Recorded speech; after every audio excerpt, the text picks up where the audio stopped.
the Lord. Hallelujah. You are welcome to the Daily Dose of Scriptures. Our topic for today is when the waters are troubled. When the waters are troubled.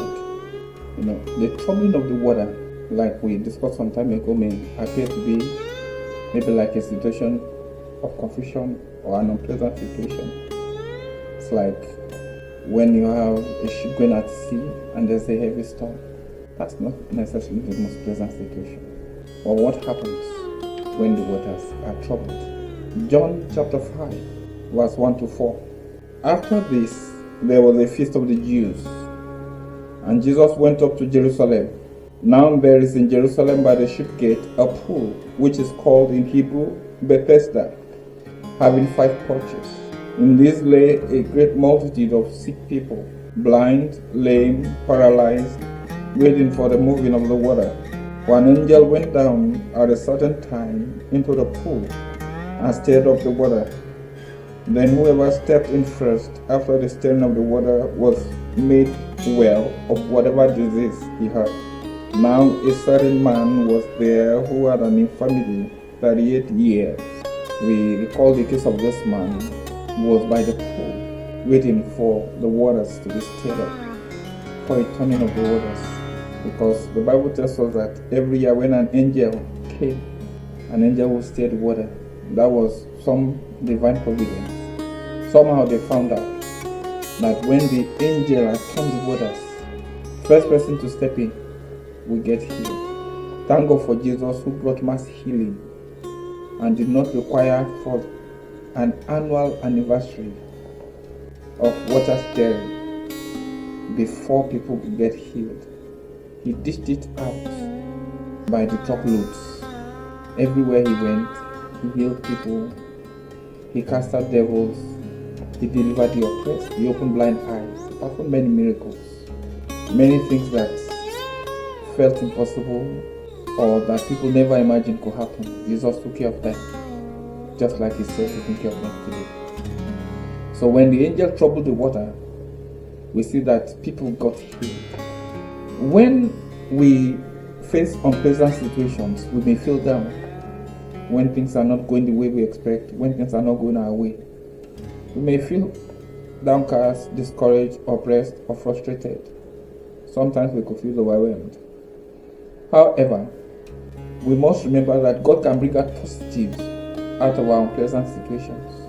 He's able to do it. Sometimes the positive that He brings out may not be in the format we expect, but is able to bring out something positive out of any unpleasant situation.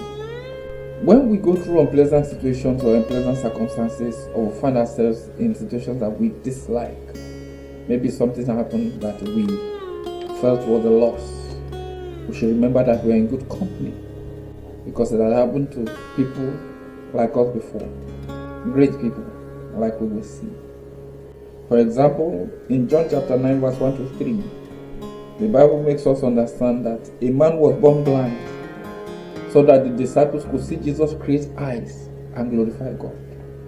The Bible tells us that God formed man out of the dust of the earth. The man of God once said jokingly that the man in this John chapter 9 was in a hurry.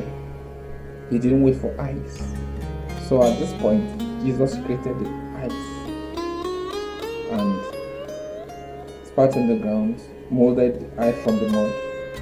Of course, man was made from dust, and put them on the eye sockets because he didn't want to have any eye socket. He just had a blank space and asked him to go and wash off.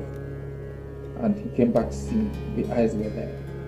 Of course, we'll remember that in the beginning there was water, there was sand, there was earth or dust, and of course there was the word.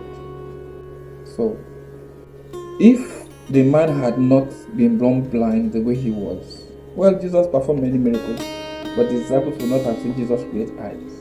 So that's a positive. Well, the man had to wait as long as he waited, but that's it. In John chapter 11, we see that Lazarus had to die and be buried for the disciples to see Jesus bring back someone out of the grave. If every other person that Jesus raised who had died were not yet buried. The closest to that was the son of the widow of Nain, who was already in a coffin, that Jesus touched the bear and raised him up. But for them to see someone who was actually buried, it had to be Lazarus. And it has to be someone close to him. Because if there had been someone else, they probably wouldn't have called him. But they had to see, it was a practical witness for them. Because Jesus could have gone when Lazarus was sick and would have prevented him from dying. But he said for their sakes he waited, so that they will be able to see, they will experience firsthand.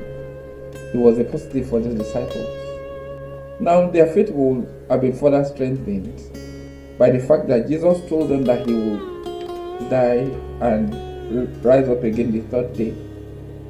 But now he happened to raise someone who had died for 4 days. That was longer than he himself had said he would have died. So here we see their faith being strengthened. They had a first-hand experience. They had a first-hand encounter.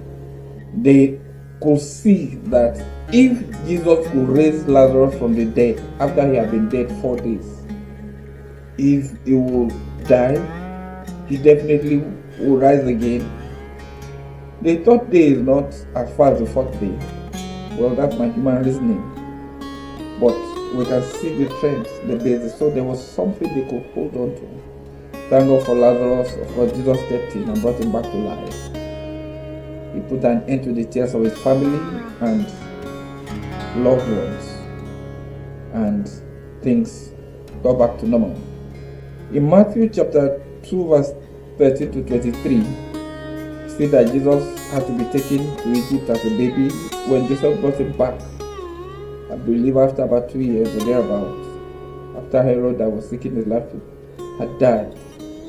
We see that Joseph had to take Jesus to Nazareth. And when you get to John chapter 1 verse 43 to 51, we see Nathanael asking, can any good thing come out of Nazareth? When they told him that they had seen Jesus of Nazareth, who was the Messiah. So apparently Nazareth had an unpleasant reputation. But here we see that Jesus had to go through that incident. He had to go through to Egypt and then return back to Nazareth. He had to be associated with Nazareth to change his reputation. The reputation he had was that no good thing, no prophet, no man of God, no saint, no righteous person could have come out of Nazareth. But here was the Messiah being called the Nazarene. Then there must have been a change of reputation. So that's a positive from it. That water was troubled and a positive came out. In 1 Samuel chapter 1, we see that Hannah had to have a delay in childbearing for her to bring forth the great prophet Samuel. She had to have that delay so that when she will bring forth her son, her first son, she will be bringing forth a great man of God, Prophet Samuel, with such a great reputation. The one who anointed the first 2 kings of Israel. The one of whom the Bible tells us that God did not allow the word of his mouth to fall to the ground. Every prophecy he gave was fulfilled. But it had to take Hannah having the delay. In 2 Kings chapter 5, we see the case of a young girl who was captured, taken, enslaved. She had to be captured and enslaved for Naaman to receive his healing. That had to happen. The Bible is filled with so many examples of things that went wrong and then subsequently something nice came out of it. So when the waters are troubled, when it seems things are not going your way, we must remember that God is able to, and is ready to bring something good. God sometimes allows some things to happen for us to have a better outcome. Sometimes he allows it. Sometimes he allows it. Steps in and brings out the good. The greatest good that can ever happen out of whatever we are going through in this world is a constant reminder that we are strangers in this world. Sometime we will go home where our real citizenship is. Any citizenship we have now is temporary. Our real citizenship is in heaven. That's something that reminds us that we are going to a glorious home someday when Jesus comes for us. So when the waters are troubled, remember that God is still in control. God bless you. See you next time.